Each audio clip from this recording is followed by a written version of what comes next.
Okay, congratulations on making to the end of this course. You're all good Calvinists with perseverance to the end. Today's lecture is a fitting climax of the section on modern philosophy on Immanuel Kant. Many argue the greatest philosopher of all time, but not sure, but at least in modern times. So Immanuel Kant, you notice, lived in the 18th century, 1724. Let me go to 1724 to 1804. And he, you may say, was the philosopher who attempted to solve the controversy between the rationalists and the empiricists.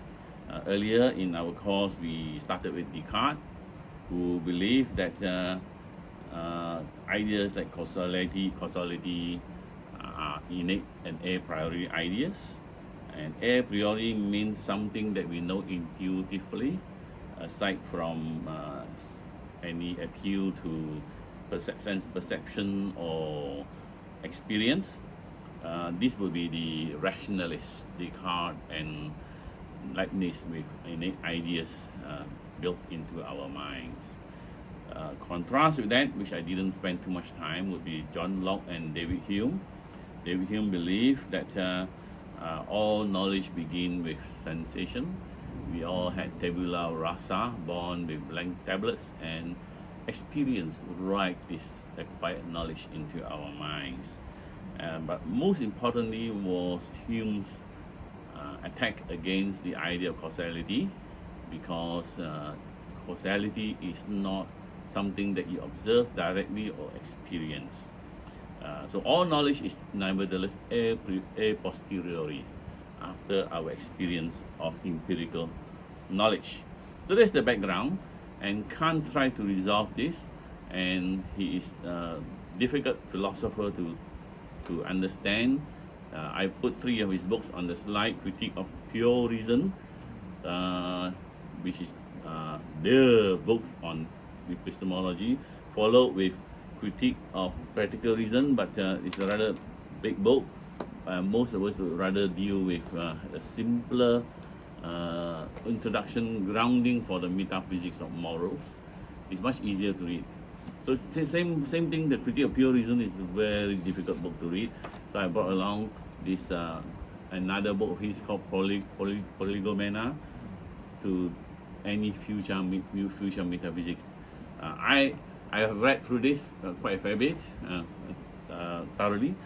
This one I started reading 25 years ago. I thought I must try the original. After that, I couldn't quite get what it was talking about. But after reading the rest, now it's okay. So anyway, I pass this around. You can take a look. Okay, I would recommend that if you want to read on Kant, you begin with Prolegomena to any future metaphysics, and after that, if you want some more grounding for the metaphysics of morals. Now, how do we begin? Just remember Kant, who was brought up with the Leibnizian philosophy that was dominant in Germany at the time, as kind of rationalist. Described how he was woken up from his dogmatic slumber after reading David Hume. Dogmatic here would be the rationalist philosophy that he was brought up with. So he has to answer that. And what was David Hume's challenge that triggered off Kant from his dogmatic slumber? Well, we have this Hume's fog. Let me go back. Hume's fog. Okay, Hume argued that all truth is based on either analytic or synthetic truth. What is analytic? What is synthetic? But let me just put in his own words from his inquiry on human understanding. He says, if we take in our hand any volume of divinity or school metaphysics, for instance, let us ask, does it contain any abstract reasoning concerning quantity or number? No, this will be analytical truth. Does it contain any experimental reasoning concerning matter or fact or existence? No, Commit it then to the flames, for it can contain nothing but sophistry and illusion. So Hume's challenge to Kant was that empiricism, you have either empirical truth or analytical truth. And empiricism can only deliver contingent truth. Contingent means something that may or may not be the case. Contingent is contrasted with necessary truth. But for Kant, Newtonian science will have to depend on the idea of causality or uniformity of nature. And Hume himself said, we do not, uniformity of nature is a construct. It is not something that we can guarantee. The sun has been rising all this while. Is no guarantee that from the east. Is no guarantee that the sun will continue to rise from the east tomorrow. So that was Hume's challenge, because if the very concept of causality, uniformity of nature cannot be proven, the very foundation of science or Newtonian science would be in question. So that was the reason for his dogmatic slumber. We will look into it a little bit more in this case. This is called Hume's fog. It's true analytic meaning a priori independent of existence. Analytic truth. I will belabor these two categories just to set the context. Like all bachelors are unmarried males. And analytic truth is one where the predicate, in this case unmarried males, is already contained in the concept bachelors. So all bachelors are unmarried males. You cannot deny it.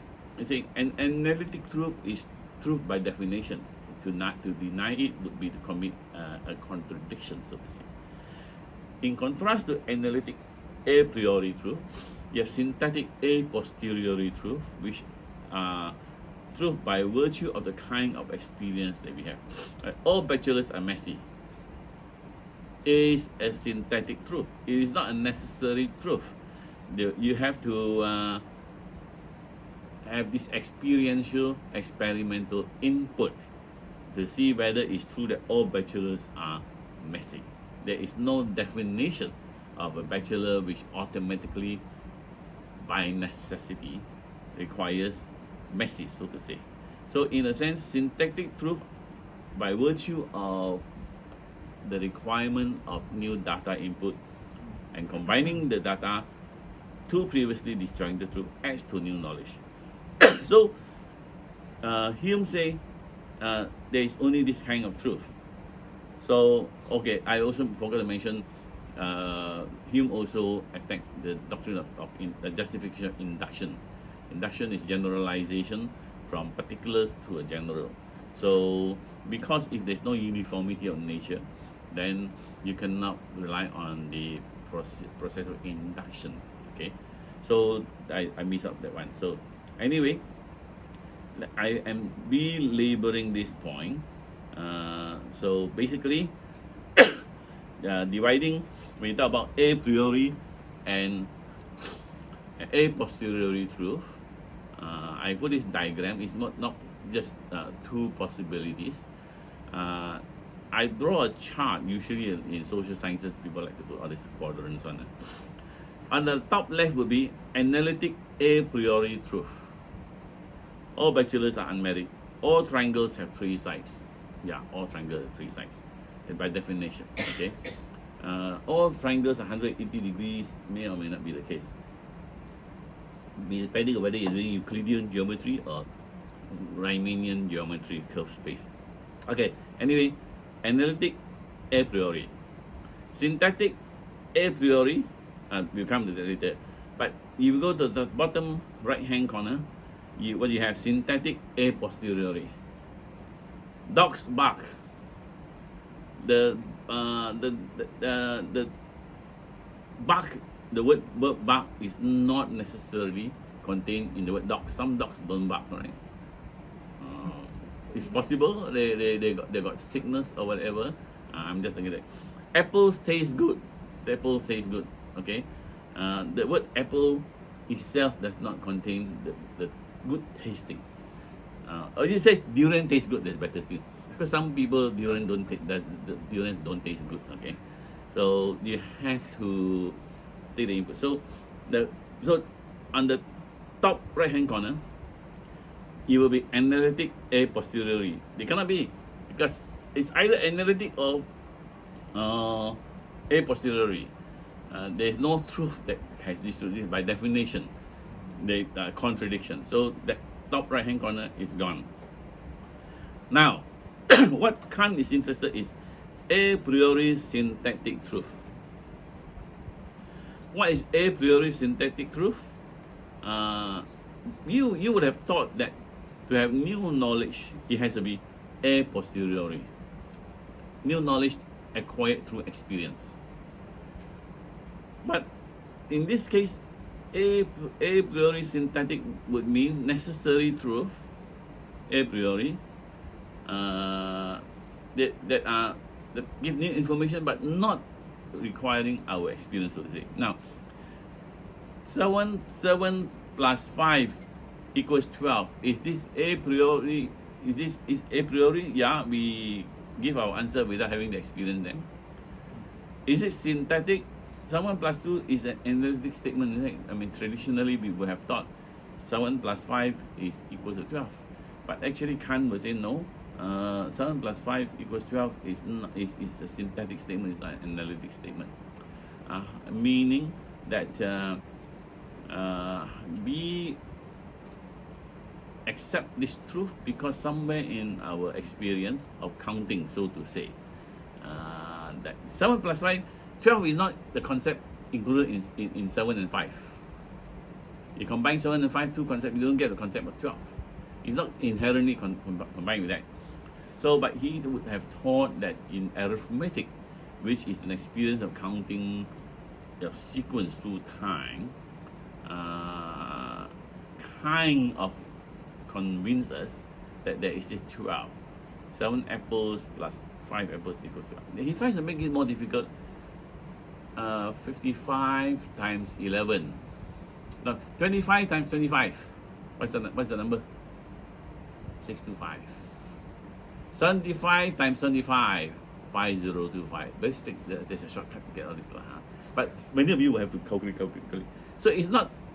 So he's trying to say, if I give you a very complex number, 3005 times 9955, you can't. You have to kind of go through the process. So to him, this is synthetic. Now, this may seem to be the case at the time when he was in Newtonian science, and basically only Euclidean geometry.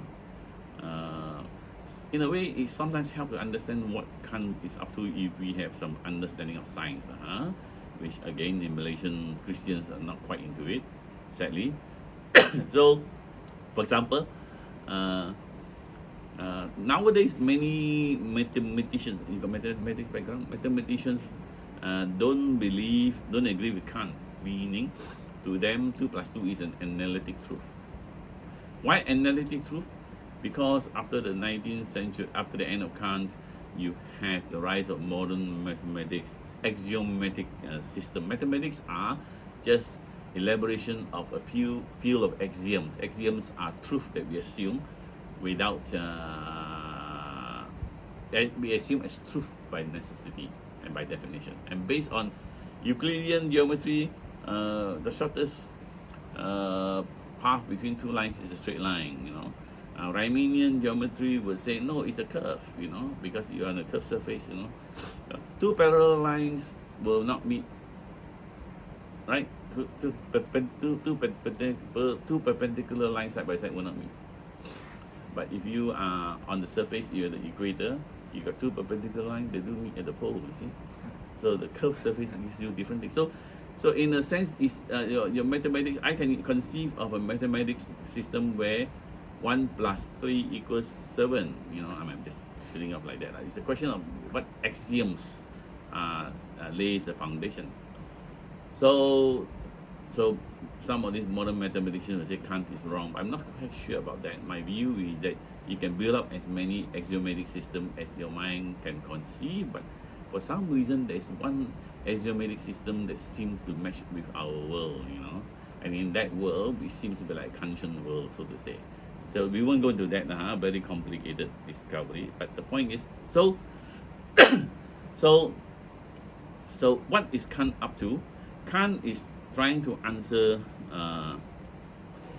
David Hume. Remember, David Hume says there are only two kinds of truth: analytic or synthetic. Analytics a priori or synthetic a posteriori. Kant said no, there are such thing called synthetic a priori truth. What are some of the synthetic a priori truth? Well, causality will be one of the primary examples.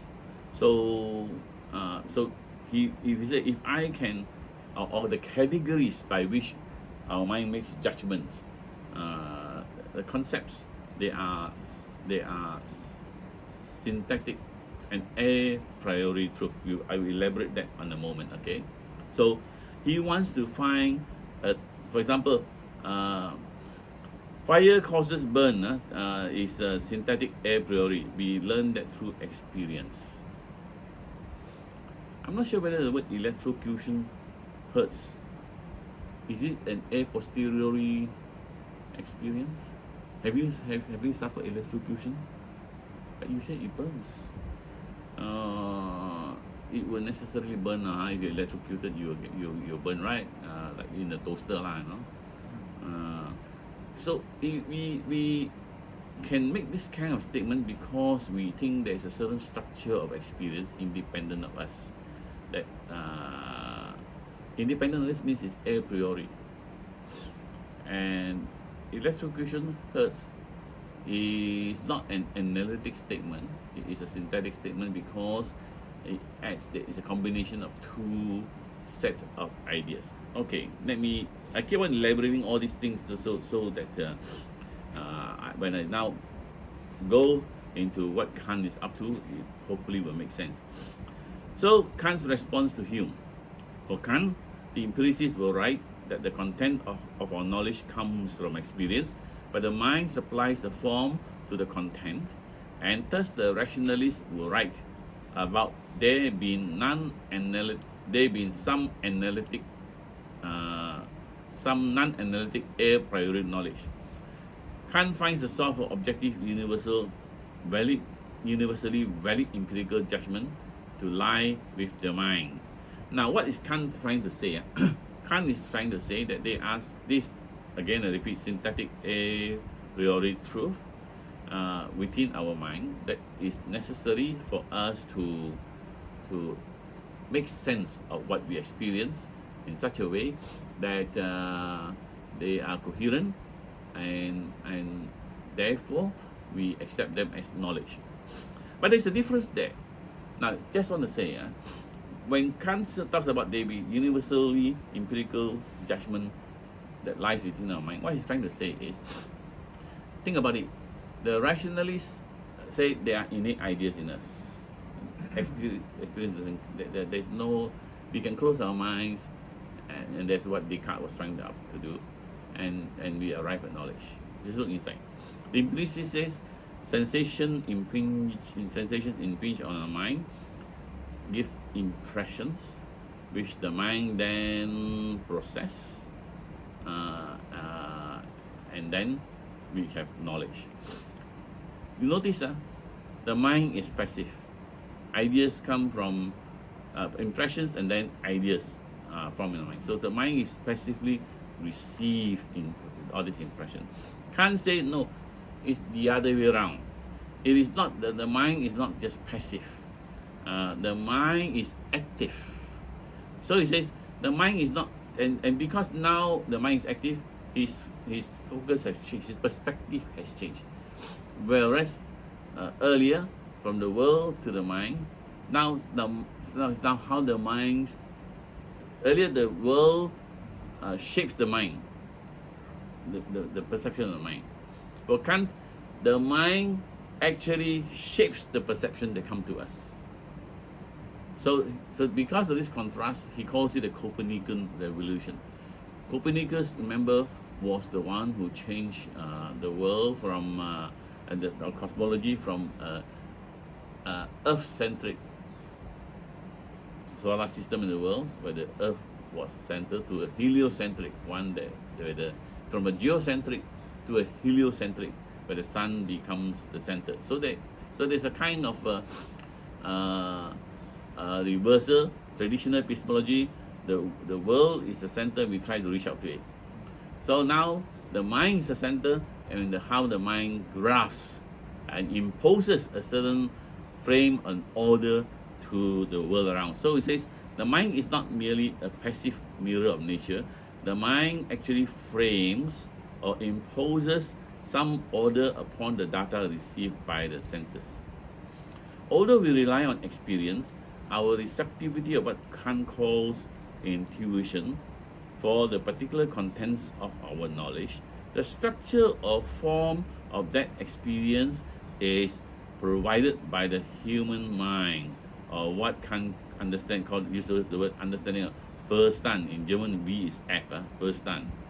Without the mind to provide the structure or form to what is given through the senses, we will have no experience of the external world within. So the whole Kantian project is to work out what this Copernican revolution means. Meaning, how does the mind actually shape the data that comes from the world so that it becomes meaningful knowledge to us.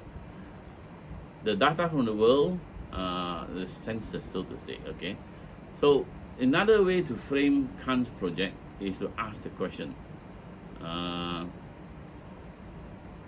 when Kant asks, okay, so basically when Kant actually asks, what are the necessary conditions of experience that we receive? What are the necessary forms of the experience?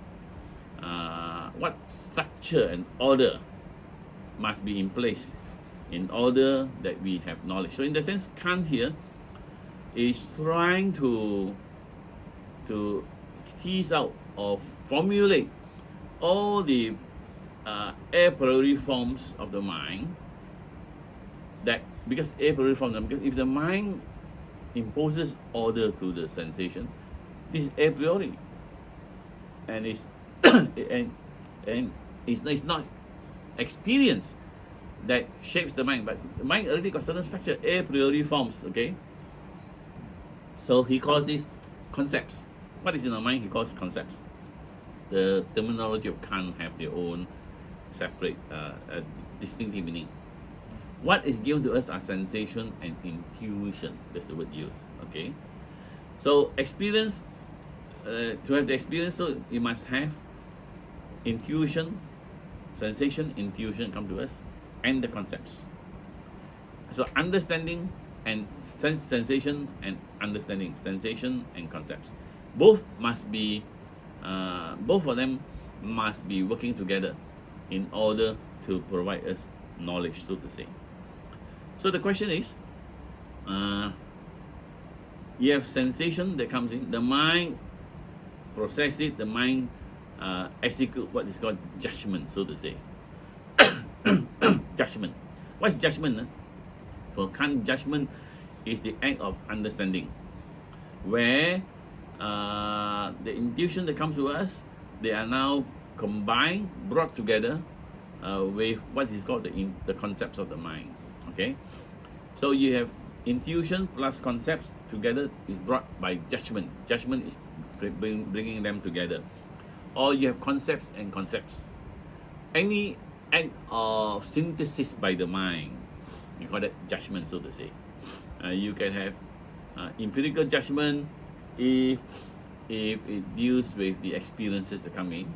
You can have what they call analytic judgment, where we look at a theoretical definition like triangle. A triangle has 3 angles. That is an analytic judgment. You have synthetic judgment, where okay, I think I will have to elaborate on that. Okay, I think I missed out something. I don't know why my slide has gone so far away. Okay, then I think I will have to. So, what a synthetic judgment? I will elaborate in a moment. Okay. Now let me put some of these things in Kant's words, first of all, I'm just giving some concepts here. He says that there can be no doubt that all our knowledge begins with experience. So in a sense, Kant here is agreeing with the empiricists. We must have sensations, input to the mind. But though our knowledge begins with experience, it does not follow that it all arises out of experience. So basically, Hume is right, but that's not the full story. Humans possess an a priori rational structure that organizes data into or the precepts or percepts, okay? Okay. So let me now put in more Kantian terminology. The impressions come, he calls them sensible intuition. Sometimes the word used is manifold intuition. Manifold, like you do string theory also. Manifold just means an unorganized flux. The sensation or intuition that come to us, they are just unorganized data. It's called a manifold intuition. That's what it says here. And then, what Kant is trying to say, to begin, so intuition in the sense is a mode of cognition. Intuition meaning when the data comes to us, we immediately relate to the data, to the object. Okay, so it's just a general how should I put it, sensation, you may want to say, and this is given to the mind, which now operates. But before Kant proposes how the mind actually operates on the sensation in order to give knowledge, he wants to, what should I say, put the intuitive background, you may want to give the what they call the a priori background of all knowledge. What he wants to say is that the experience that come to us are structured unavoidably within the framework of space-time. So he called these two a priori conditions for the structure of experience. What it says that we receive data from outside, but that data is always set in the context of space-time. What do you mean by that? Space and time. And that's why I said these are all today. I thought I better do the minimum on Kant lah. He gives some. Let's look at example. You have a table or the chair. When you look at the chair and table, it is always located in some kind of space, so to say. I sit around it. I can work on it. So the table is located in some kind of visual space. All objects that we perceive must be located in some visual space. We cannot observe space, but we can observe the objects presented to us visually in a spatial form, so to say. But that object also is persistent. I work around the table for different purposes at different time. So it's persistent. There's also a temporal dimension to it, you may want to say. The moment you persistent, you have through time. So there is a spatial dimension, there is a temporal dimension. This is unavoidable. So space and time are the precondition for any experience, you may want to say. So basically it's that. So now he has this phrase, he calls this the basic form of intuition. They are intuition in the sense that it's not a result of experience, but it's the background of the experience. But they are not what they call categories. For Kant, the categories are the forms in the mind that the mind has inherently, a priori, that the mind uses to impose order to the sensation. But space and time, though they are a priori, so to say, they are not the same as categories. The categories are in plural. Space and times are in always singular, so use singular. So every sensation must bear the imprint of temporal and sometimes spatial dimensions or organization. Now here is this phrase of the two framework that are what do you call presupposed in all our reception of sensation. He said time is the form of our inner sense. Time is that is of all states of mind, whether or not they are referred to an objective reality. So time is our inner perception of is the inner states of mind of what we observe. So he says number generates by counting. So time in a sense is, he thinks that is kind of is accepted by us naturally, because I think there's a kind of counting process, the kind of sequence of unit. There's kind of connection between events, so to say. Now, but there's a difference here when Kant uses the phrase, it is not empirical but transcendental. When Kant says something is empirical, he means something that is derived from experience. But he says time is transcendental, meaning that the time is not derived from experience. I know you read the clock and you think you read time as empirical, but in his case, his idea of the time as the presupposition of our receptivity of data is transcendental, meaning that it is not that it is prior. When Kant say his object is to find the transcendental condition of knowledge, his project. For us who are into Christianity, we talk about the natural and the transcendental, something that is beyond. There is a transcendental object called God above the empirical order. But that's not what Kant means. Kant means transcendental is what is beyond experience but serve as the conditions for knowledge, so to say. It is not the result of knowledge as the basis for us to frame knowledge. So time in that sense, he's not talking about the clock time, but there is a certain frame in our mind that provides the presuppositions to any data that we receive. There is a spatial dimension, there is a temporal dimension. That's what he says. The temporal is how we experience inside us, the inner sense of the mind. The spatial form of the mind is the outer sense, so to say, what we see outside in my visual field. Okay, and they are a priori, so to say. I'll put it that way, Now, let me see. I have missed out something, right from the beginning. Let me give this diagram first. The whole framework of, you see, I'm somewhere along the line I missed out a very important concept. But never mind first. This is Kant's epistemological framework.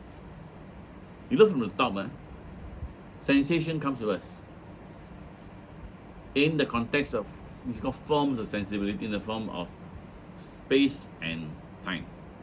The word used sometimes called perception, percepts. Okay, so that's the initial input from outside. Once it's received from outside, we got our inner categories of understanding. The inner categories of understanding will operate on this sensation to give us concepts, so to say. So let me just read. What enters the human mind through the forms of sensibility, what Kant calls percepts, is never an object of knowledge at a time, because it's just unorganized data. Human consciousness of the objects of knowledge only begins once the categories of the mind, human understanding, have added some form or structure to the sensible content. I hope you're following me, okay? So Kant says, concepts will be the output lah, so to say of understanding. Concepts without percepts are empty. If the mind just, so without the processing, you just nothing comes, nothing in, nothing out lah. So there must be perception. But perceptions without concepts are blind. So that is his famous quip of him, which says that knowledge must require concepts and precepts. What's concept? Concepts are the categories of categories of understanding, the acts of the mind uniting the different representation into one. Okay, we have concept of a table. Let me want to say, it's not just, but you must have some kind of input in order that they may be synthesized into a concept. Percepts are just the sensation, the information that comes to the minds. Okay, so this is basically what he is trying to understand. Actually, I just realized I missed out some of the very important section of what is a priori, synthetic a priori knowledge. I should have given more time on that. Okay, so this is just to look at the diagram first. Space, time as the framework within which we must receive the sensibility. The categories of understanding impose some order on it. It comes to concept. You have, of course, a hierarchy of concepts. Okay, this is just a very basic category, so to say. So he says there are two. So actually, I'm quoting from this book. This is one. It's a very good introduction to Kant. Roger Scruton. I would recommend you get this. Very clear. As an introduction, I think this is about one of the best. Okay, so there are two sources for which our knowledge is drawn: sensibility and understanding. Now and then you'll find sometimes the technical terms sometimes they change a bit depending on the expositor. The first is the faculty of intuition, Ang Xiaong. Intuition includes all the sensory states and modifications that implicit thing to be the sole basis of knowledge. So that one okay lah. The second is the faculty of concepts. Since concepts have to be applied to judgment, this faculty, unlike sensibility, is active. The two faculties here irreducible to one, the one to the other. They can supply objectively valid judgments of things only in conjunction with one another. Or let me explain down there. Human knowledge arises through the joint functioning of sensibility and the intellect or understanding. See, there's a kind of a slight change in the terms, but okay. So human knowledge arises from the joint functioning of the sensation and the intellect, the mind, understanding. It consists of a union of intuition. The intuition is a product of sensibility. The senses come to us, and the concepts, which is the product of understanding. Sensibility is a passive receptivity, the power of receiving representation of objects by which it is affected. Understanding is an active spontaneity, the power of exercising thought over the objects given us in sensible intuition. Neither by itself can give us knowledge. So thought without contents are empty. Intuition without concepts are blind, so to say. I don't know so far whether you are following me or not in this case. That's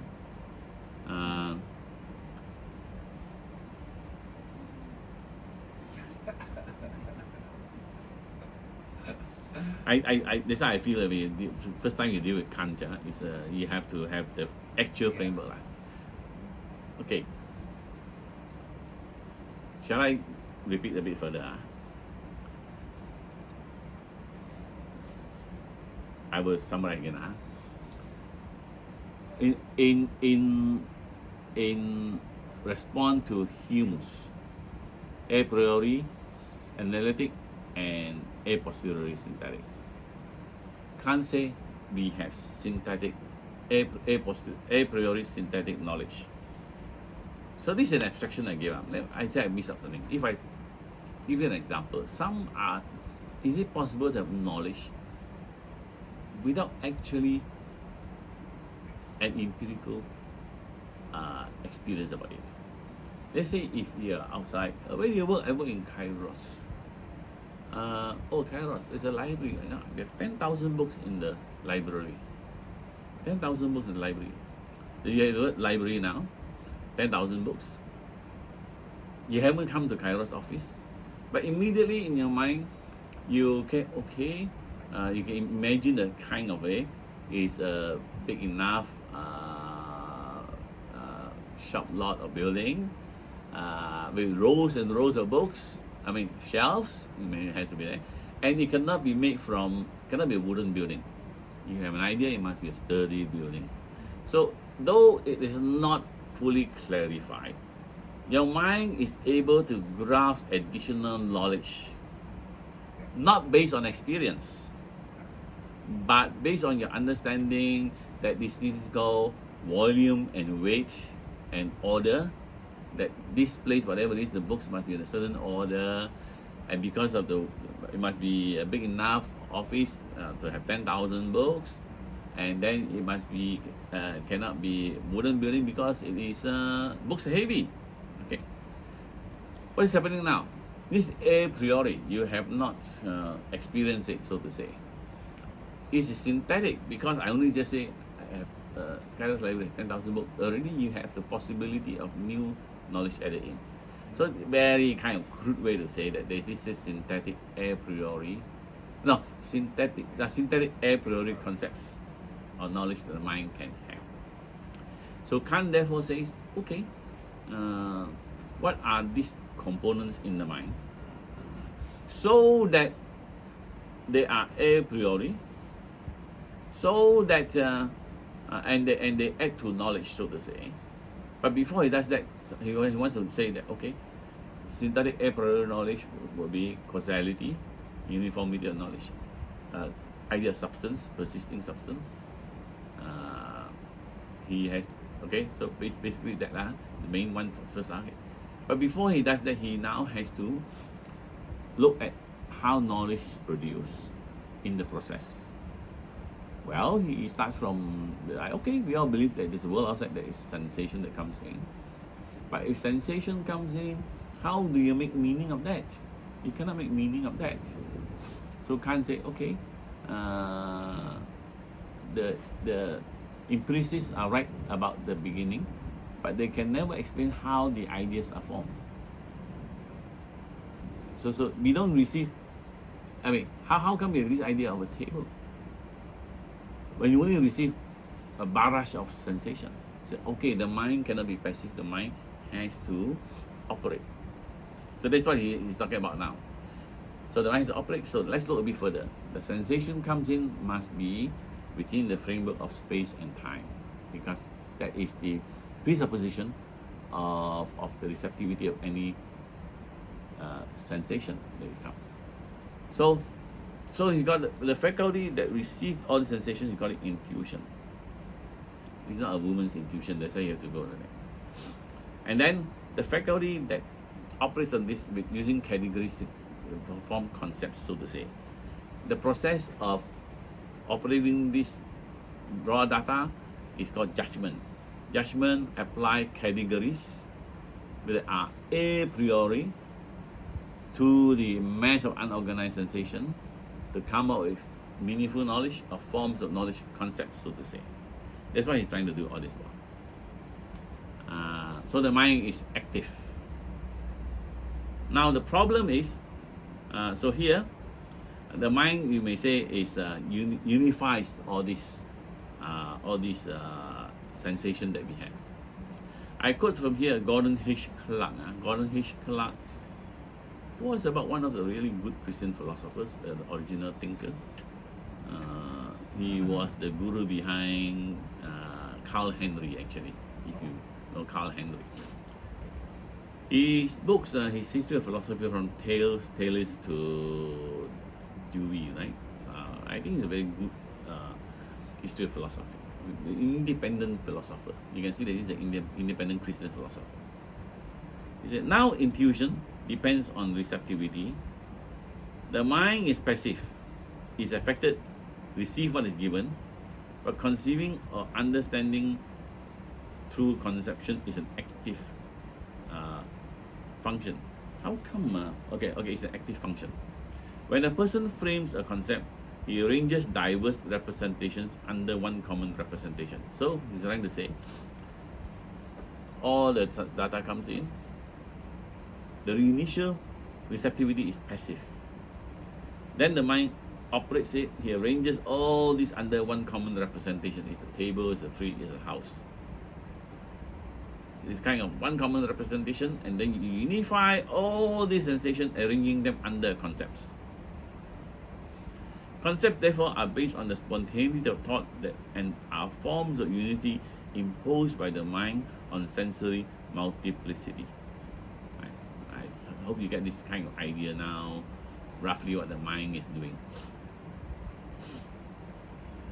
And this is, I quote from here, VSI, very short introduction. Under new series, it's called very short introduction. Originally, it was past masters. These are concepts. They are concepts that cannot be given through experience because they are presupposed with experience, something the mind has. These a priori concepts of understanding prescribe the basic forms of judgment.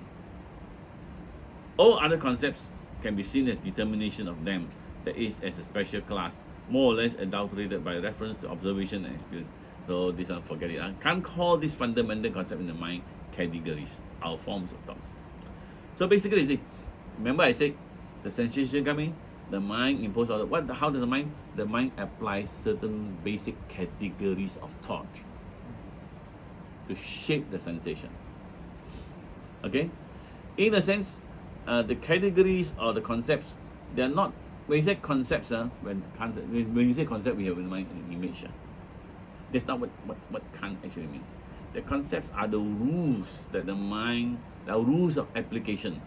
Concepts are the rules or the categories that we apply. It's a rule for application on the sensation in order to give a unity to a unification, and therefore, what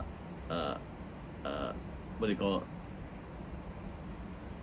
the idea of trees or houses? They all the sensations are unified. As the mind apply the categories to operate on them. So basically, he says, okay, sometimes when I put all this quotation, I'm going to confuse you a lot more. Okay, again, I collected all this lah. So judgment requires then the joint operation of sensibility, the sensation, and understanding. A mind without concepts would have no capacity to think.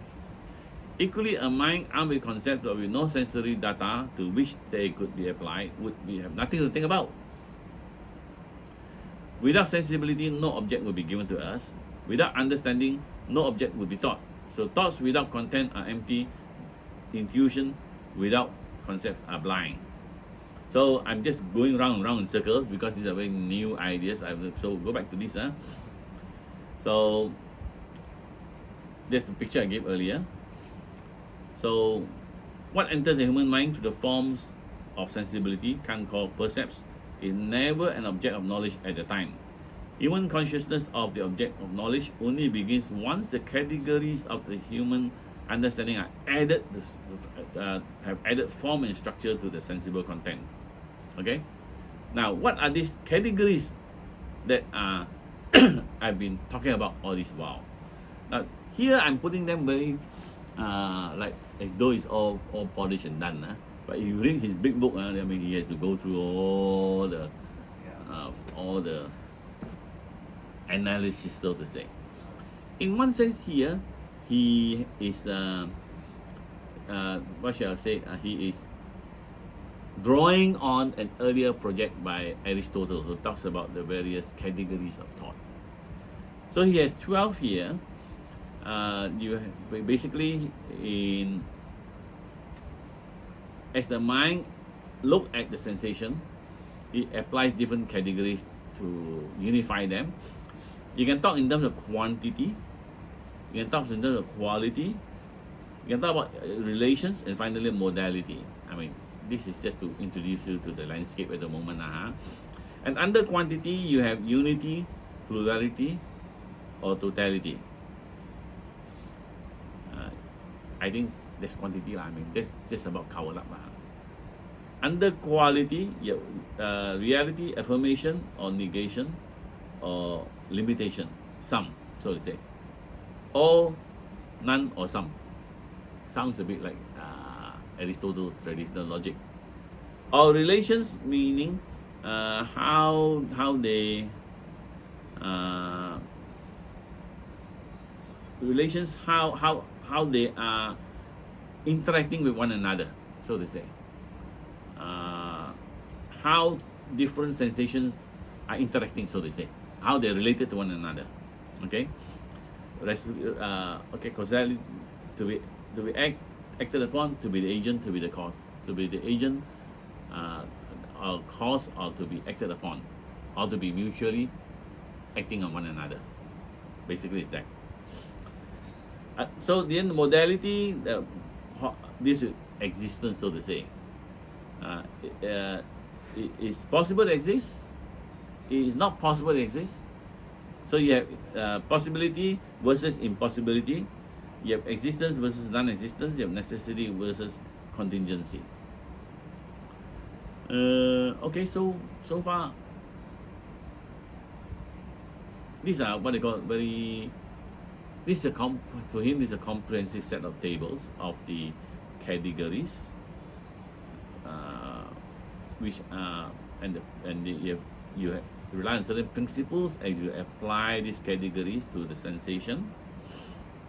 Although in his discussion he spent a lot more time on number one, unity, plurality, and totality. Because when you talk about unity, you talk about subsistence. When you talk about objects, when you talk about the substance. The substance is something that exists. It exists as a unity, so to say. With a certain coherence, there's a certain inherence, essence. So he deals a lot of how is unity, how is an object unified that it qualifies to be called substance. Plurality, he talks about how, because when you talk plurality, you're talking about causality and dependence. That is the very basis of science, both idea of unity and plurality. Then there's a reciprocity. I think here you find it very interesting. The way Kant is framing this in the three form, which later he will deal with the word called analogies of experience. I'm not dealing with that today, but basically what he would need to do next is, if I have these categories, how do I apply these categories to the real world? So he has this called analogies of experience. I don't know why he uses the word analogy. I mean, I didn't go into that. But basically, there's this three that seems to reflect Newton's three laws of motion. Don't know whether you remember the law of inertia. So basically, unity, then plurality, F equals ma, right? The causality factor. Force equals to mass times acceleration, right? Something like that. And then total, and then you have the of community. He uses the word community actually, reciprocity. To every action, there's an equal and opposite reaction. Right? There's some kind of attempt, lah.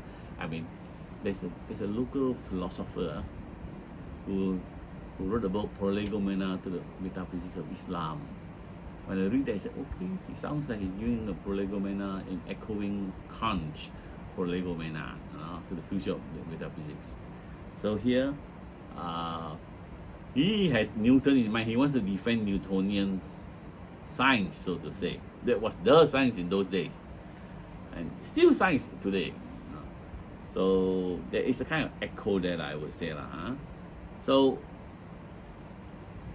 with this, so I keep this is I don't want to repeat this because it's saying the same thing, how the mind put all this a priori knowledge to work. I won't go into this. Now, what happens is this.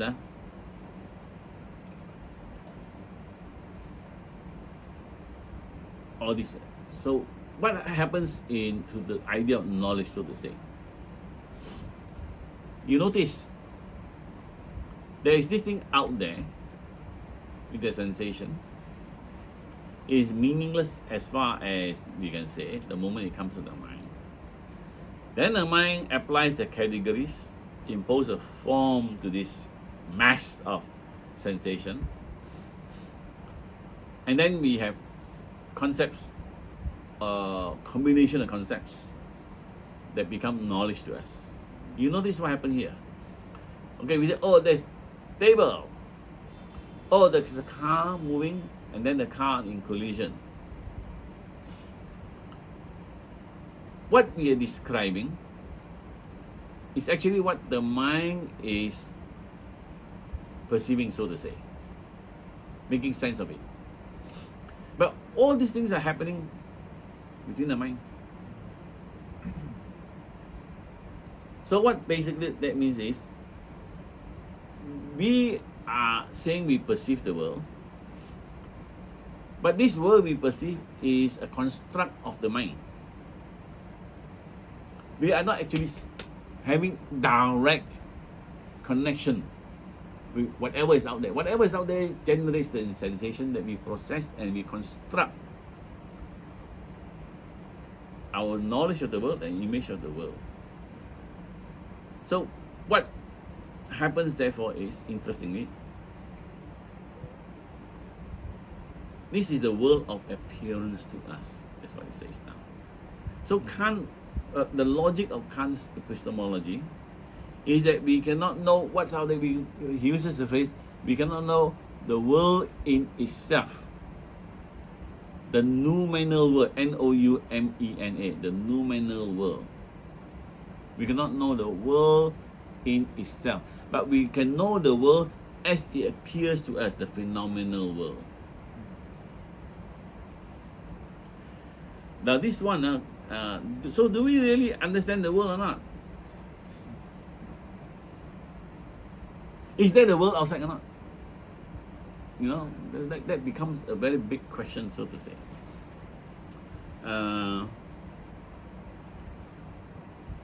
Notice, it's not as though Kant is doing something useless. I think Kant, in a sense, has achieved in framing knowledge that the empiricists and the rationalists have failed. He has given us a certain framework whereby, yeah, I think it's true. No, it's very persuasive that our minds actually construct. The mind is active. It's very interesting. When Kant is reacting to the people like Hume and Descartes, people like Hume especially, the idea that there's a passive mind, he rejects. Actually, when I talk about the mind is active, it also reminds me, if you have been to the earlier course on Aristotle and Aquinas. In Aristotle and Aquinas, slightly different.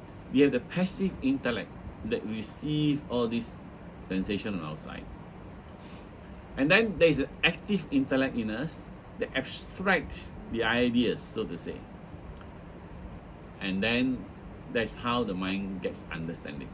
So in medieval times, in Aristotelian time, the mind is actually active. There's an active intellect. It was only then when they were set aside, and then you have the dominance of people like Hume. You have the mind is passive or locked. So in some sense, I see some similarity between what Kant was presenting. You have to decide what's the difference between Aquinas and Kant. They have different understanding, but for both of them, the mind has to be active in constructing the world. Now, so that is at one level a problem. Is Kant, at the end of the day, a realist or an idealist? An idealist will be a transcendental idealist. Will be one who say, "Oh, we have just constructions in the mind." If you are Berkeley, you will say there's no object out there. Everything is in the mind. Of course, Berkeley in the end still have to invoke God in order to say there's a world outside, because God is the one who is always perceiving it and created and perceiving it, so to say. Kant had nothing to do with that. But Kant actually would, in passages, argue that the nominal world, so like the phenomenal world, for sure, without doubt, the nominal world is, there are passages which say that he presumed that there is something out there, even though we cannot have direct access to it. The word nominal is what they call a limiting concept. It just specify the boundaries between what our empirical experiences allow us. We cannot spell out the details of the nominal world, but there's something out there. And he gave arguments for that, actually. He gave arguments that is something objectively out there. Otherwise, our knowledge become arbitrary and meaningless. So there's another big debate among the scholars, which we are not up to. So that's what it is. Now, second thing, he goes a bit further. I want to introduce the phrase called transcendental unity of A perceptions.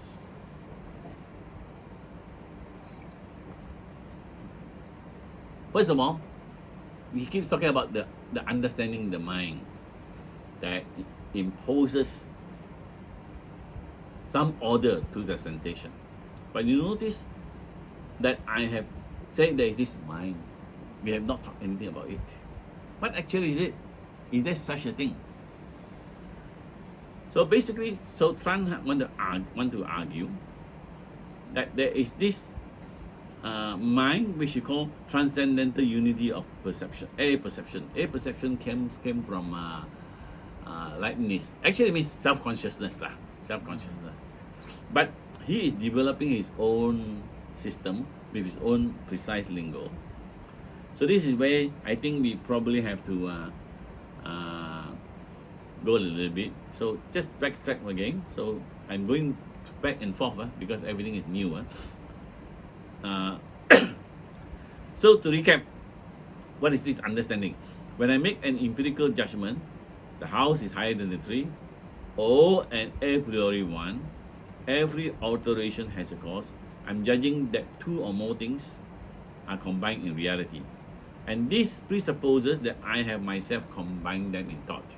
So now we're going to shift from this sensation to categories to the mind that is applying them. The activity of combining itself presupposes unity in the combining mind. So the mind cannot combine sensations unless itself is coherent. I mean, if the mind is not coherent, how can it impose coherence to the output out there, input out there? So any idea or representation, first alone, must be relatable to previous and future ideas into a single consciousness. So what that means is, when you talk about the unity, there must be coherence, unity. That unity must be coherence through time, whether it's past, present, or future. There is no single consciousness unless it can unite past, present, and future as a whole. So there must be a unity of consciousness, so to say. So this unity is called the transcendental unity of a perception. Ideas are always ideas in a single mind, which is conscious of its singleness or unity, even though it does not have to be thinking about it all the time. So I just wanted to get this phrase going now. The transcendental unity of perception. When you see Kant, A and B, this book has two editions. So the A is the first edition. It will tell you where he retained it and where he has new. So this is let you know what the reference is up to. A perception is taken from Leibniz, means self-conscious experience. The unity of a perception consists in the I think, which can accompany all my perceptions. It consists of my immediate awareness that simultaneous experiences belong to me. in the sense of belonging to the unity of consciousness that defines my point of view. This apprehension of unity is called transcendental because I could never derive it from experience. So basically it says that, okay, it's called transcendental. It's not a result of experience. It is called transcendental because it is independent. In fact, it is prior to the experience. It is there already before I actually, so that I'm able to impose coherence to all the perceptions. So self-consciousness here is transcendental. Self-consciousness is not your psychology, self-consciousness. The unity of the mind here is not psychological product of the, not psychological, it's not the result of experience, but it is a presupposition that enables experience. It's a presupposition experience. So this one later you will find what becomes problematic, a challenge to later philosophers and scientists is there seems to be now a distinction between a mind that's conscious of things. I know I'm conscious of things, but also a presupposition that enables this consciousness. There is an empirical mind and there is a transcendental mind. How are they related? And Kant has to postulate this transcendental precisely because empirical itself has no coherence. Where is the source of the coherence? I have an empirical conscious mind that is made possible by a transcendental mind that enables me to impose conscious unity to what I perceive. I mean, this that enables unity of consciousness, if I want to say.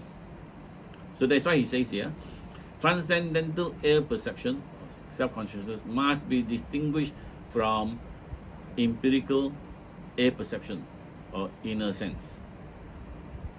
And this one I got from a book by Kam by Oxford University Press. In the old days, there was this Oxford University library books that were all fantastic.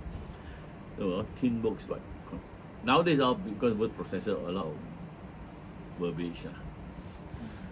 I said, I am empirically conscious from time to time of my mental states as they successively occurs.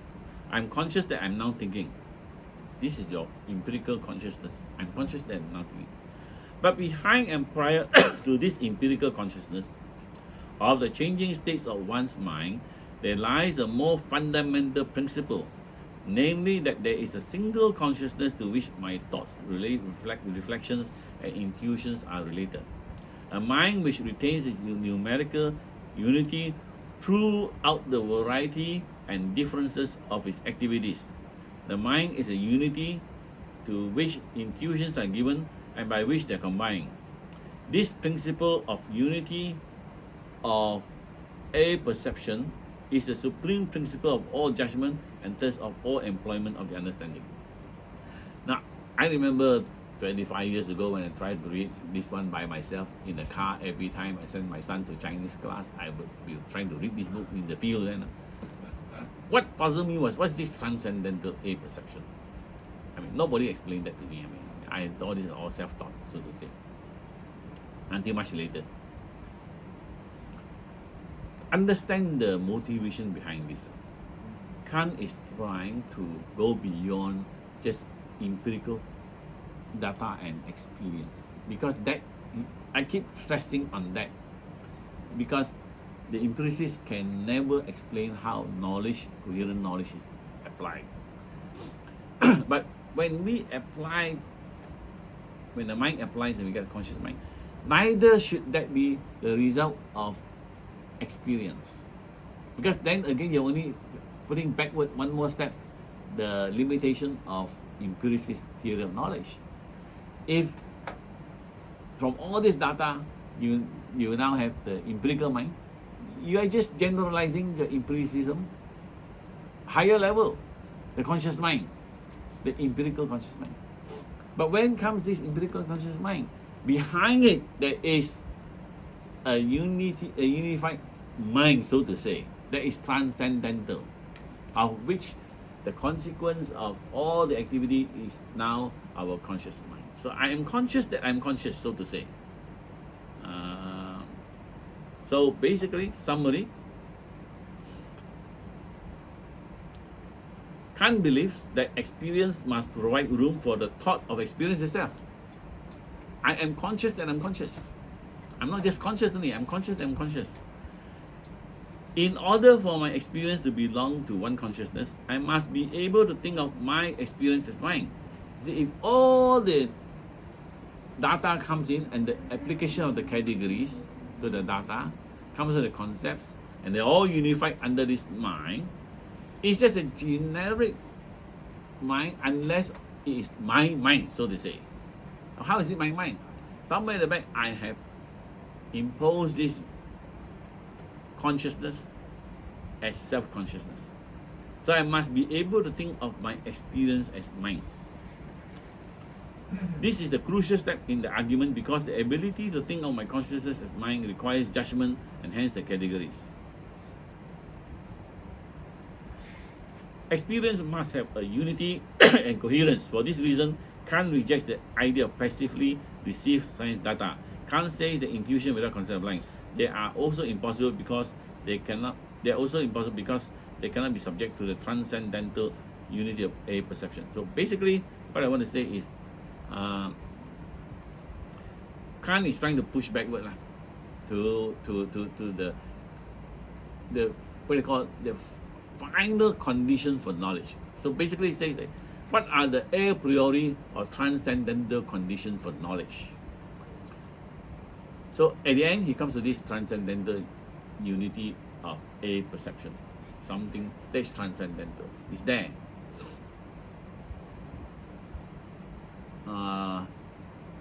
This is very, very, very, very. I mean, what is? It is mind-boggling for sure. I recognize that. That's why I keep trying. It requires a kind of a revolutionary thing because we're all new to this. We are introduced to this for the first time. It's a very simplistic, I mean, there are lots and lots of implications. To talk about the analogies of the mind, and then the knowledge of experience is another big subject. I just thought if I can succeed in giving you today this thing is good enough. I had a professor who once said, if you think you understand Kant, you don't understand Kant. Well, how does he know he doesn't understand? So he himself also doesn't understand. Why is he teaching us? That's true. I probably should ask him But about that. his point is correct. Kant is such a complex thinker. Not because he's complex, he's wrestling with the most fundamentals of knowledge. Yeah. And sorry since the fall of Adam, we're all going to be quarreling over what is most fundamental. And in a sense, Kant is trying to reconcile two opposites, the empirical and the rationalist. And then he's trying to reconcile what is transcendental with what is empirical. Meaning, okay, I now have these transcendental categories. How actually are these applied to make sense of the world outside? I have missed the whole thing called analogy of experience. How is persistence of matter as a backdrop of space-time? We cannot have objects without the backdrop of time, but we cannot look at time. But time has to be defined by the objects, by the endurance of objects, by the sequence of events.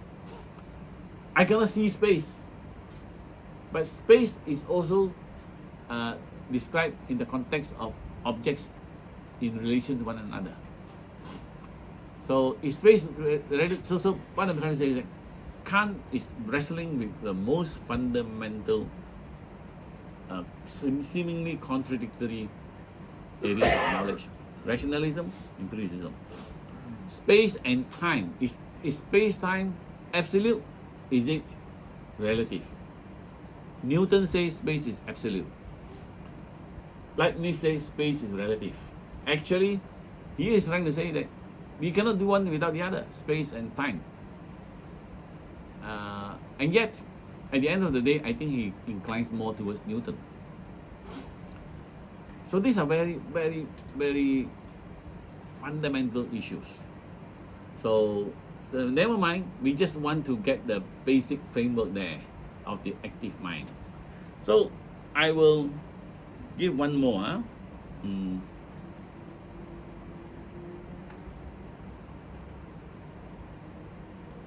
This one is I'm already kind of so basically, then he's trying to when he tries to reconcile the empiricists and the rationalists. The rationalists talk about the innate idea, everything is inside us. We come to the conclusion in Berkeley. The empiricist is on the outside. So now he is also trying to reconcile that the world as it appears to us versus the world as it is in itself. So this is another concept, and that itself has a lot of discussion. Kant accepts the conclusion of Hume's consistent empiricism. We don't know the world as it is in itself. Only the world as it appears to us. But it appears to us in such a way that are structured by the human mind, and the structure for Kant is the same in all of us. The world appears to us through a necessary and thus universal structure of experience.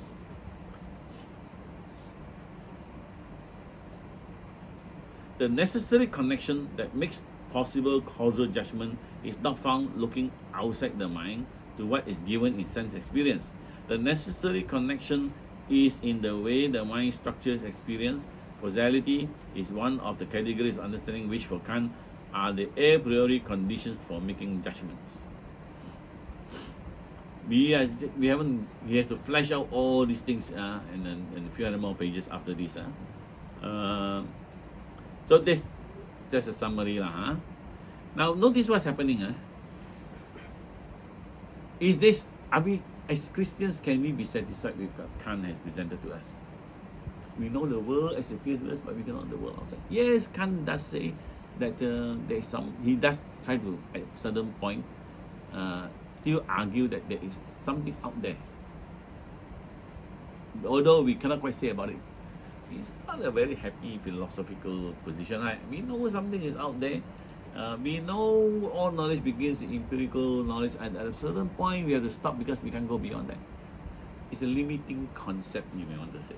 Can we be satisfied with that?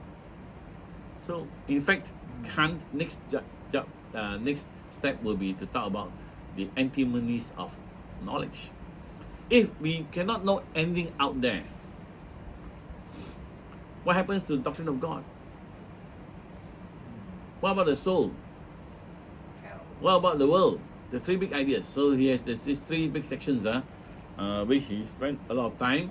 This is called a transcendental dialectic. This is transcendental analytic, I think. So there's another section after this where he discussed on the. So from the transcendental analytic, but we have been discussing all this while about the concepts for understanding. The next step after that, he talks about how these concepts are applied to the world. It's called analytic of principles. Then finally, he goes to the transcendental dialectic, which talks about the illusion of metaphysics. Why illusion of metaphysics?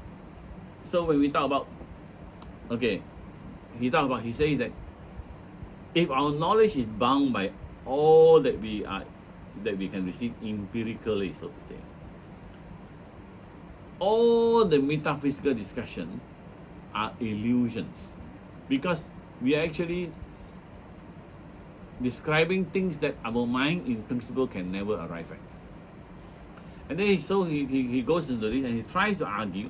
He gives example into very detailed discussion, and as proof of that, if we try to apply knowledge to the noumenal world, we end up with, he uses the word antinomies, which is a higher form of contradiction, so to say. He said, if based on my principle, I can prove equally that the world has a beginning and the world has no beginning. So he gives a series of proof, which I'm not going today. So very logically, you can deduce the world has a beginning, the world has no beginning. He can also give argument for the existence of God and argument for the non-existence of God. Or rather, so these are called antinomies, two equally logical conclusions that somehow contradict one another. This is called antinomies. And he spent a lot of time showing that that you cannot logically prove the existence of God actually. The three classical proofs being the ontological argument, the cosmological argument, and he includes the argument from the teleological argument. Teleology will talk about purpose, the end of the universe, and the purpose of the universe. So he actually, in the end, well, basically, the cosmological argument depends on the ontological argument. And what is the ontological argument? You remember, imagine the most perfect being, okay? I can imagine the most perfect being in my mind and a perfect being outside. A perfect being that is merely an abstraction, or rather a perfect being that has existence is surely more perfect than the perfect being in my mind only. So, the perfect being must necessarily exist. Otherwise, it wouldn't be perfect. So, Kant famously argued that existence is not a predicate. And he gives some examples. It doesn't say anymore about something that's already there. So, to say something exists does not acknowledge to what we already know or something. So philosophers have continued to argue on Kant. But Kant actually, at the end of the day, he's not an atheist. He has his Lutheran pietistic background. And he would say, while I cannot give the proof of God through pure reason. The word pure reason means reason that is not framed by experience. Pure concepts means not concepts that are the result of experience. Pure concepts are what is in the mind. Reason. So the critique of pure reason is critique of how the mind, transcendental mind, works. Not the mind that is the result of experience or the consequent experience. That's the meaning. So we cannot prove the existence of God through pure reason, but he wants to keep on to the existence of God. So he later come up with the practical reason, the ethical argument for the existence of God. That God must exist in order that we can talk about the categorical imperative, the commands of ethics, and the purpose of ethics, that there be judgment, so to say. So he said, I have set aside this dependence on reason for the existence of God to make room for faith, so to say. So this is the whole world of the Kantian world. So I think his argument was so overpowering. Some of the clerics in Germany call the Dr Kant. So, okay, now the point I want to say is, are we going to be satisfied with Kant in this way? So I think there are some Christian, like Gordon Clark, said we cannot just take Kant as it is. What is Kant saying? Phenomenal world, luminal world. But now, whether the phenomenal world that we have constructed matches the noumenal world, Kant cannot say. But as Christians, we will say, okay, we accept this limit of philosophy. But as theologians, we cannot be limited by philosophy. So basically, he says that if you believe in God, so to say, you believe in God, surely God, when He created the world, must create the world in such a way that enable us to live, and therefore that would surely lead to the requirement that there must be some harmony or synthesis or congruence between what we our mind can construct and what is the world outside. Can't say we don't know, but the whole point about creation and our ability to think God's thoughts after Him is that there must be a conformity, a congruence between the thoughts of the mind and the world that God has created, so to say. So I'm trying to see where, okay.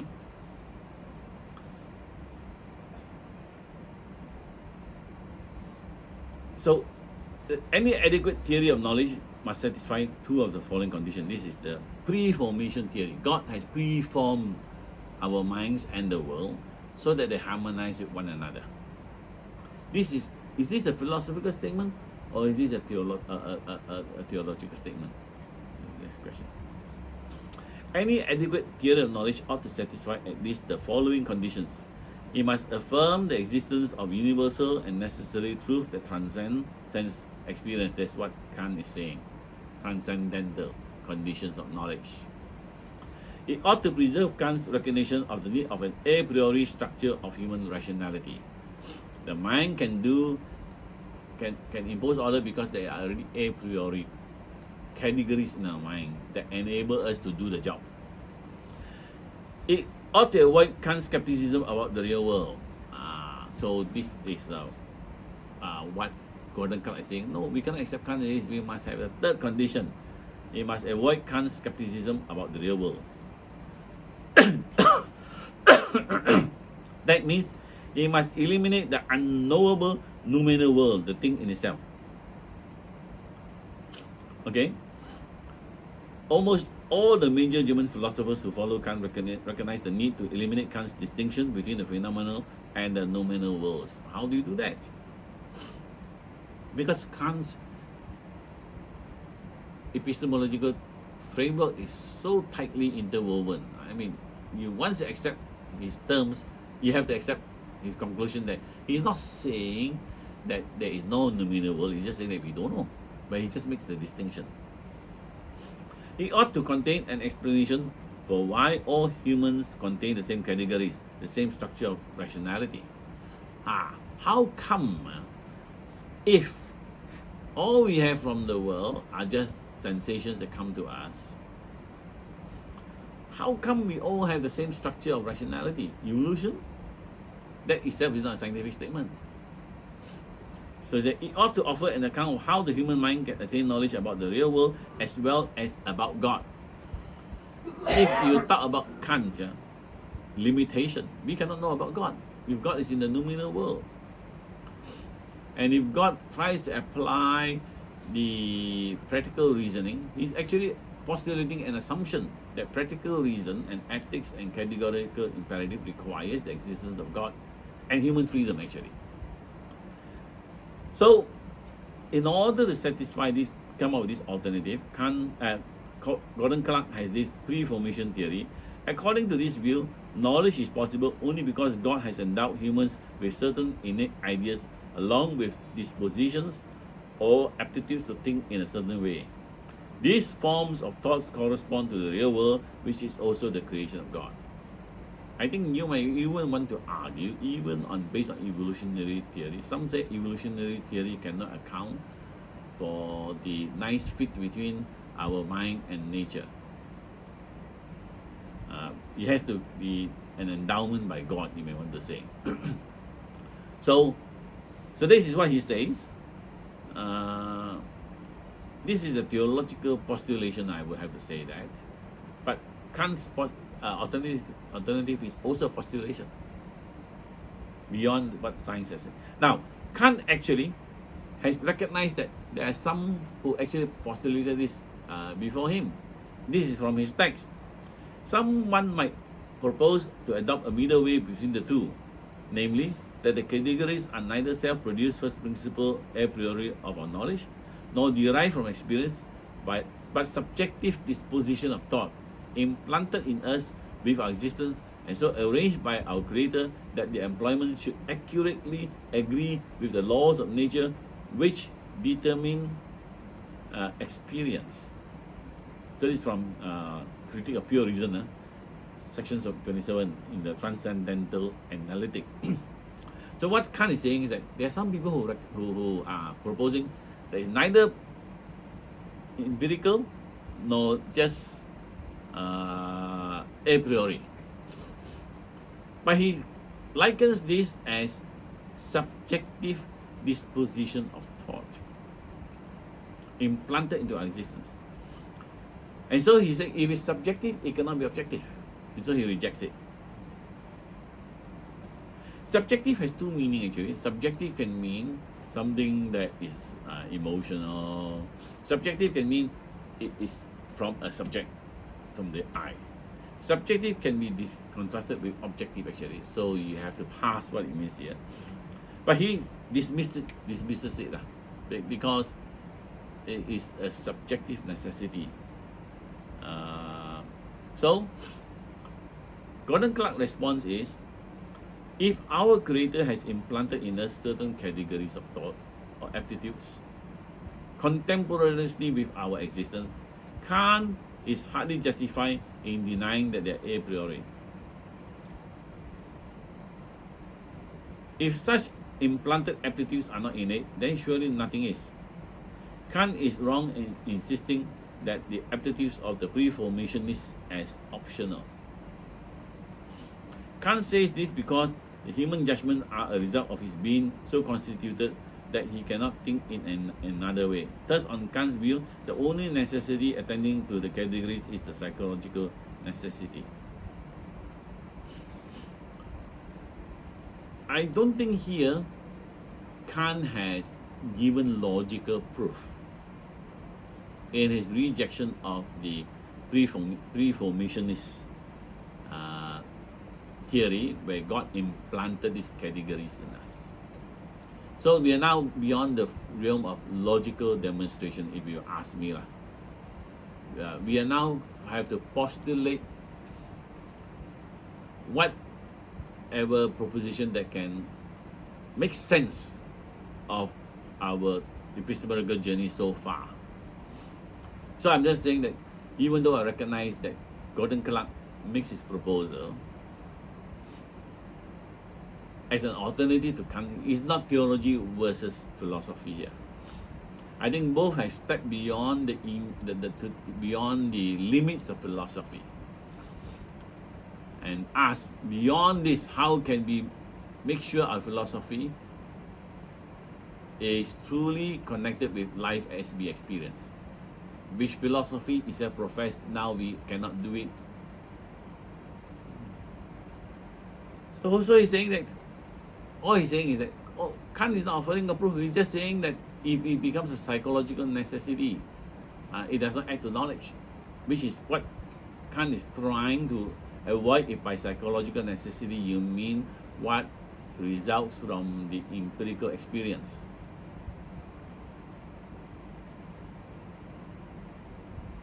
So all he's saying now is we have a choice.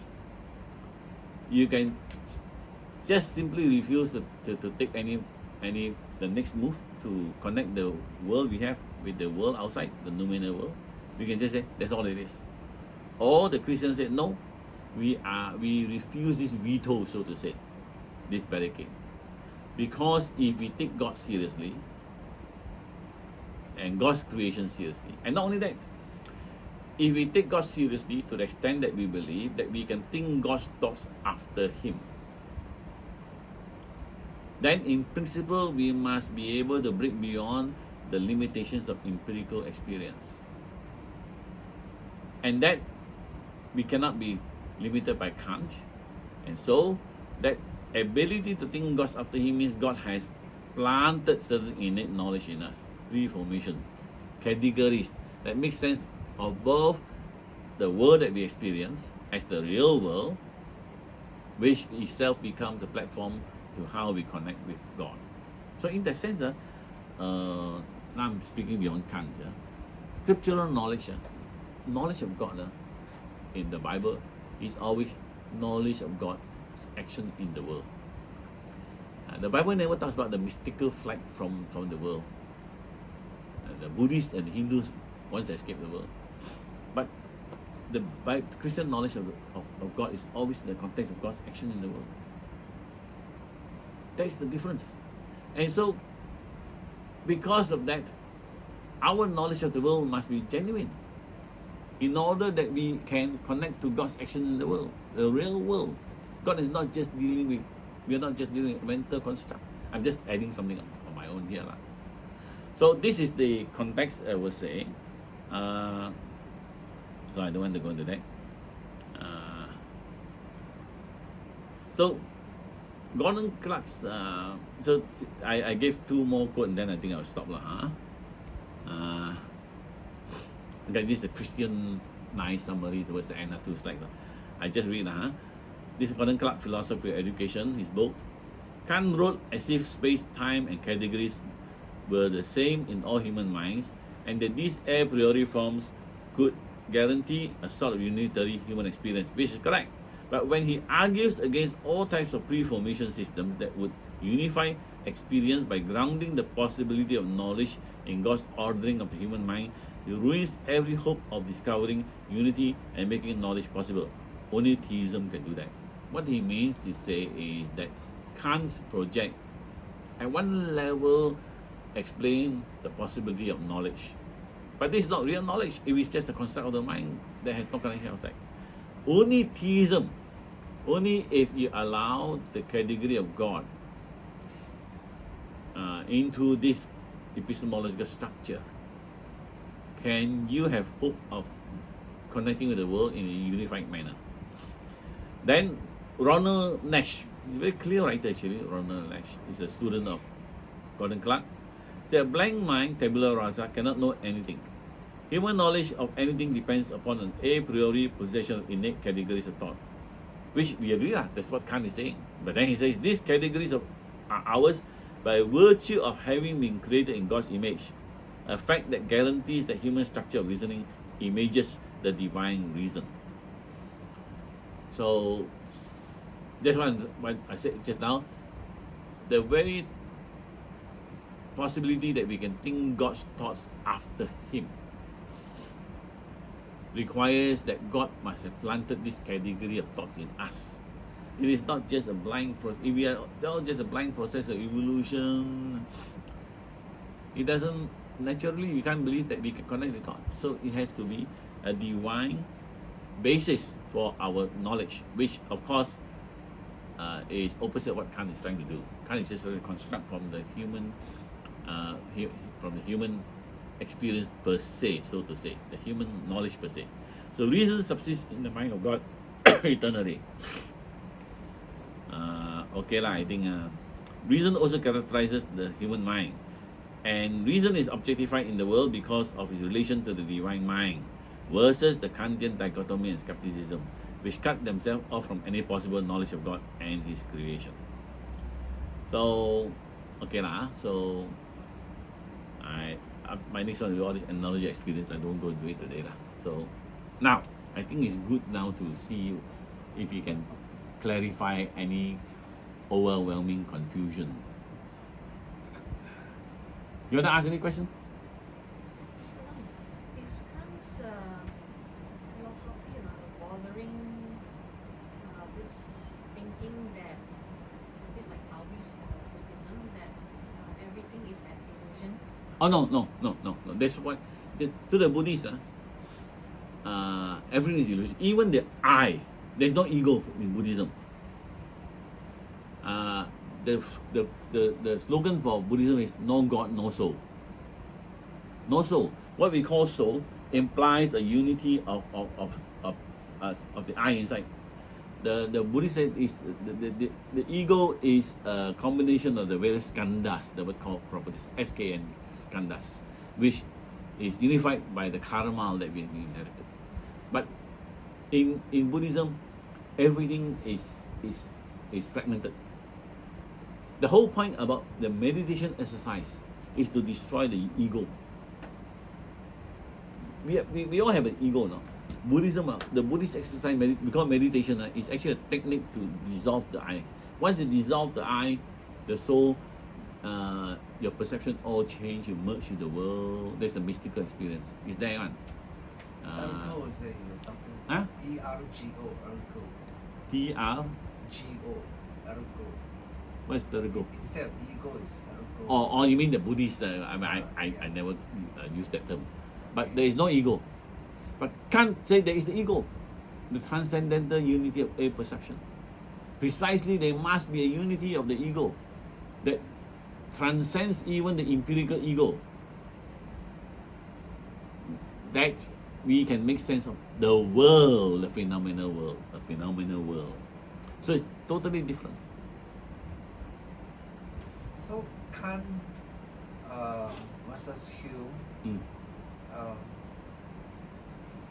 what I can understand, it doesn't seem that Kant is able to convince that empiricism is the way to go. Empiricism is the beginning of knowledge, but it is not the finality of knowledge. Our sensation must be processed by the minds, applying innate categories to the sensation, imposing an order to the sensation into concepts, which becomes knowledge. So there is the manifold intuition sensation, the mind and the categories mixed together, knowledge. So in a sense, he has brought in both the empiricists and the rationalists. I think this project is fantastic. Within the limits of human understanding, is as far as we can go. Kant has done it. Yeah, I think as far as we can go. But yet, today the Christian world somehow think that Kant is humanistic. in Yeah, his Kant, approach. what comes across to us is the Kant who has devised his his arguments for the illusion of metaphysics. For this average Christian, Kant has proven there's no God. Kant has proven that ontological argument is a failure. Cosmological argument based on ontology is also a failure. Argument for teleology, okay, but it has to rely on practical reason, so to say. He has given a moral argument for the existence of God. That's Kant's critique of practical reason. So he actually gives a moral argument for the existence of God. So he does not. But are we satisfied with Kant? Philosophical veto, I use the word, where he has imposed such limits to philosophy that on that account there is no rational argument for the existence of God. It has to be a practical reason, moral argument. Of course, from the theological point of view, the practical reason for the existence of God is not enough. Yeah, of course. Yeah. So that itself debunked. He has this book called Religion Within the Bounds of Reason. Which very interesting book, you know. So where he's basically a rationalist through and through. Even Jesus, God's morality has to conform with our rational categories. Yeah, from the description, it sounds very rational, but yet people say he's an empiricist. He's not an empiricist. He's a realist, a transcendental realist. If I push, an empiricist will be associated with somebody like David Hume, John Locke, which he says is only partially correct. But the question is whether, when Kant postulates the phenomenal and the nominal world, whether in the absence of our ability to describe the nominal world, all we have is the construction of the mind. So there's no world outside. That will be a transcendental idealist. Which I think Kant is a bit confusing here, according to the expositors. I have to say that I don't pretend to be able to make all the fine judgment of his analysis. I may be honest with that. But commentators on both sides have kind of argued that he's actually quite a bit Complex. Unclear. But I think when I've seen certain passages where at the end of the day he makes arguments, he actually gives arguments for the existence of the nominal world without being able to describe without being able to access it. So he's a transcendental realist to me lah. But there are also other philosophers who say he's transcendental idealist. But if it's transcendental idealist, susah lor, very difficult lor. But if it's a transcendental realist, at least to some extent, we say, okay, Kant, you say, if there is nothing out there, why bother to go to talk about the moral argument for the existence of God? So we say, I would say. So he does affirm it without, but he gives arguments for it. One thing that I've never gotten at, maybe I've never dug deep enough into Kant. I've never read Clarke's Reformation theory about this, but it's always a question I've had about I know that he says that there are, the middle way is wrong, that, that our idea of the category is, that we can't say that they are necessarily imposed by some sort of transcendental or,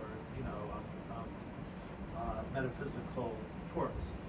But does he really attempt to sort of like track back where the categories are imposed from? Yeah. Or does he just kind of leave it dropped there and sort of say, this is how our theory of human knowledge is, this is all I can tell you, and then he gives the practical reasons for God, but not necessarily any sort of idea of where humanity would form similar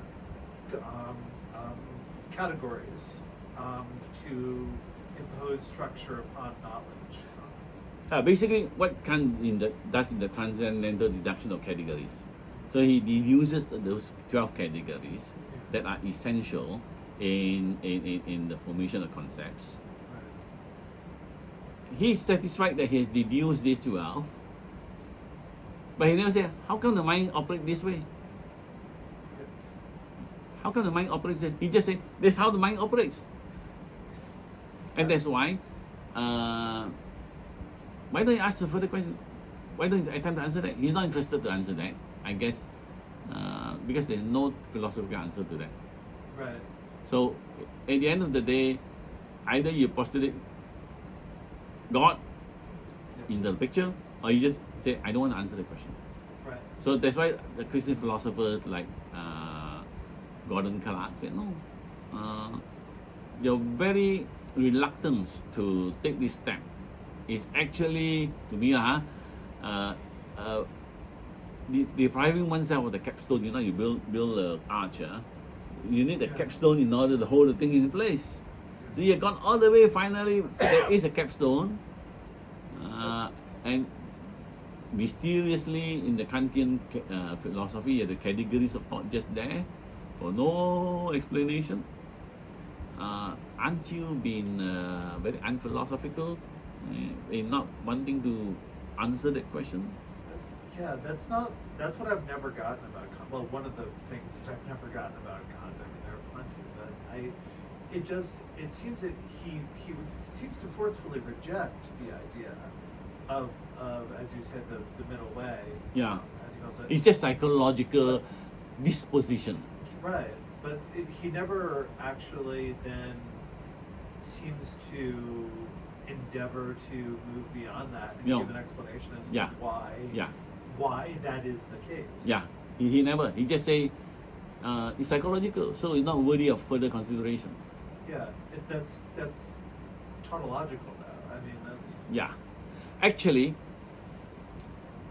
when I was first exposed to Kant, and some, including some of my friends, they say, it's very hard to do theology with Kant. But you can do theology with Hegel. Wrong theology, of course, lah. But you can do theology with Hegel, right? Because Hegel is very clear. His system allows the phenomenology of mind or spirit. You know what I mean, it's all built into that. Of course, Hegel feels that he can go beyond Kant, lah. He doesn't feel restricted by that. But the point with Kant is, if I take just Kant and stop there, I can't do theology. I can't even talk about God seriously. So for a long time, I was very reluctant about Kant. But then I said, okay, let's take Kant for what he's worth. And that is when I looked through the development of modern philosophy, especially epistemology. I think Kant has done a more comprehensive and better job than any other philosophers. Which other philosopher you talking about? You see. So of course, after Kant, you have the phenomenologists lah. Right. But it also has a Kantian presupposition. So the point is, take Kant for what it's worth. That he has mapped out the epistemological process in great rigor and argumentation, comprehensiveness, and yet having acknowledged his achievement, to say to the extent that he refuses to ask a final question, how this fit in together, or willing to concede that unless you bring God into the picture, this has become just something arbitrary just there. How come we all have all these categories, and we all have all the categories alike, as they also work in the world? So he refused to answer the question. But we say no, we refuse to accept his veto lah, so to say lah. And when I do that, I will say I'm no less rational than him when I do that. I have to make that kind of, in the sense, we say all philosophical systems are presuppositional, which is true. So I have included God in my presupposition, and it makes all the difference. But I will have to concede that maybe there's something that if my God is purely the result of rational argumentation, maybe we keep in mind that rational argumentation may not be as successful in its venture as Christian apologists claim that it is. Right. I think Kant is probably right there. But neither can we argue that the rational argumentation favors the case for atheism. When I say that, I'm just saying all the rational argumentations help to a certain point, beyond which both the atheists and the theists must give new input in order to make their final decision. So that's what I would go for lah, you know. So for the rational arguments, right, about the existence of God, I think sometimes like we have not found a way to measure it, quantify it, or to, Your argumentation can be because of coherence, meaning that the Kalam cosmological argument, everything that begins to exist must have a cause. I don't say everything that exists must have a cause. I say everything that begins to exist must have a cause. It's a different thing altogether. And then William Craig, go on Kalam cosmological argument, and then so the cause of his existence must be personal, and so God. So now he argues that it is consistent, but he almost goes further and say, so this is purely rational, deriving logical conclusion. But actually, all argumentations can be switched to the other way around. It's called Moore, M-O-R-E, G.E. Moore, the Cambridge philosopher. Moore shift. If the world has a beginning, the world has a cause. The cause is God. I switch it the other way around. The world does not have a beginning, therefore there's no cause, therefore there's no God. You can shift it. All this argumentation can be shifted to the other way around. So that's the nature of logical argumentation. Yeah. We use the phrase, you are logical, but your conclusion is wrong, because your premises are wrong. Logical means only logical with our premises. You change the premises, your conclusion will change. Now, if we talk about measure, so therefore William Craig will say, everything that begins to exist must have a cause, and goes on. Does the world begin to exist? Yeah, Big Bang Theory. You know what I mean? He said the Big Bang Theory.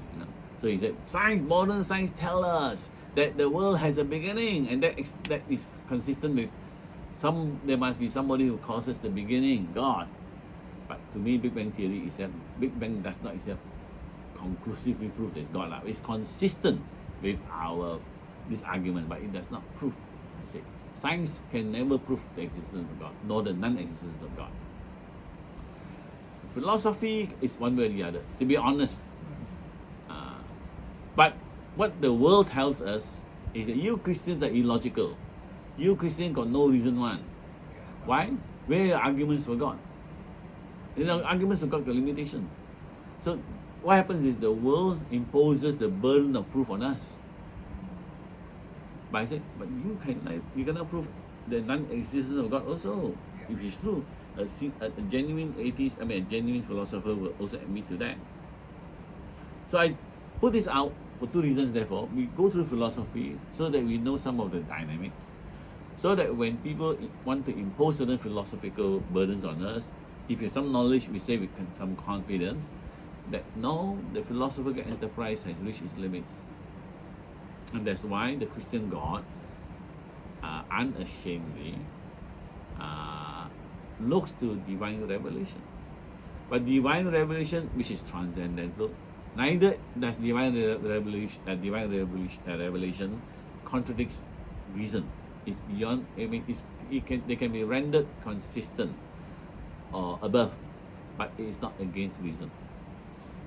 But we must arm ourselves with all these tools in order to be able to give an answer to all these clever philosophers who insinuate we Christians simply live by faith. We must go with them through reason and say this very reason ends for both of us. What's next for both of us? That should be the way we do. But Christians are too tiring, this kind of things. I hope I have not confused you. I hope not confused. I think it's just I thought today's lectures I just give you some basic concepts, then you can think about it. Read some simple books. I think this will be a good book to read. The very short introduction. But you cannot buy from Book Depository already. Closed up. So Amazon, you pay extra postage. So this has been a journey for those who started last year from Plato, Aristotle, Aquinas, and I hope it gives you an idea what we Christians can do. To me, we love knowledge for knowledge's sake, but in the process of doing that, we found that knowledge can actually enhance our faith in God. That's, I hope, will be our journey.